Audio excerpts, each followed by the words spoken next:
తెలంగాణ రాజకీయాల్లో మరోసారి మాటల యుద్ధం ముదిరింది. మాజీ ముఖ్యమంత్రి కేసీఆర్ చరిత్రను ఎవరు చెరిపేయలేరంటూ ఎమ్మెల్సీ కల్వకుంట్ల కవిత చేసిన వ్యాఖ్యలు ఇప్పుడు హాట్ టాపిక్ గా మారాయి. రాష్ట్ర సాధనలో కేసీఆర్ పోషించిన పాత్ర అజరామరమని, ఆయనను రాజకీయంగా ఎదుర్కొనలేకే ముఖ్యమంత్రి రేవంత్ రెడ్డి వ్యక్తిగత విమర్శలకు దిగుతున్నారని ఆమె మండిపడ్డారు.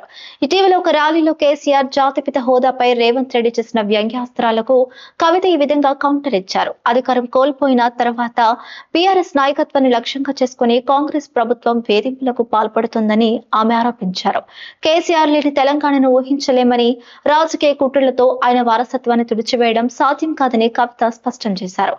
ఈ వీడియో సోషల్ మీడియాలో వైరల్ అవుతుండగా అటు కాంగ్రెస్ ఇటు బీఆర్ఎస్ శ్రేణుల మధ్య సోషల్ మీడియా వేదికగా విమర్శలు ప్రతి విమర్శలు కొనసాగుతున్నాయి. ఉద్యమంలో మనందరం చేసిన ఉద్యమాలకు మనకంటూ ఒక పేజీ ఉంటుంది, ఒక చరిత్ర ఉంటుంది. కేసీఆర్ గారికి మాత్రం ఒక పుస్తకమే ఉంటుంది.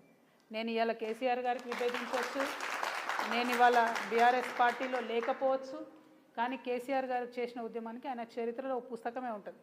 ఆ విషయాన్ని కాదు అని చెప్పి రేవంత్ రెడ్డి గారు కేసీఆర్ గారిని రాజకీయంగా ఎదుర్కొనే దమ్ము ధైర్యం లేక ఆయన మీద విమర్శలు చేస్తున్నారని నేను భావిస్తున్నాను. నేను కేసీఆర్ గారికి మద్దతు ఇస్తలేను.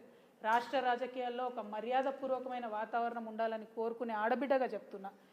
విమర్శ చేయండి, ఏదన్నా చేయండి, కానీ ఒక లైన్ దాటొద్దు. రేవంత్ రెడ్డి గారు అన్ని లైన్లు దాటి ఒక జాతిని పట్టుకొని మాట్లాడుతూ ఉన్నారు. నేను నిన్న కూడా చెప్పిన, అది కరెక్ట్ కాదు. ఏ జాతిని ఎవరు కూడా అవమానించకూడదు. అన్ని జాతులకు మనం గౌరవం ఇచ్చుకుంటేనే బాగుంటుంది. రాజ్యాంగం మీద ప్రమాణం చేసి కేవలం కేసీఆర్ గారు పుట్టిన కులాన్ని నేను ఎటుపడితే అటు మాట్లాడతా అంటే చూస్తూ ఏ ప్రజలు కూడా ఊరుకోరు, ఎవరు కూడా హర్షించరు, ఏ కులం వాళ్ళు కూడా హర్షించరు. అది తప్పు.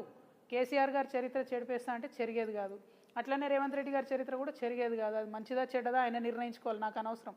కానీ ప్రజల హృదయాలను గెలుచుకొని ఎప్పుడైనా రాజకీయాలు చేయాలి, కానీ అవతలోని తిడితేనే రాజకీయం చేస్తాం అనుకుంటే అది కరెక్ట్ కాదు. నేను రేవంత్ రెడ్డి గారి వాక్యాలను నిన్న కూడా ఖండించాను, ఇవాళ కూడా ఖండిస్తున్నా. ఇటువంటి భాష తెలంగాణ రాజకీయాల్లో ఉండకూడదని చెప్పి నేను మనస్ఫూర్తిగా నమ్ముతా ఉన్నాను.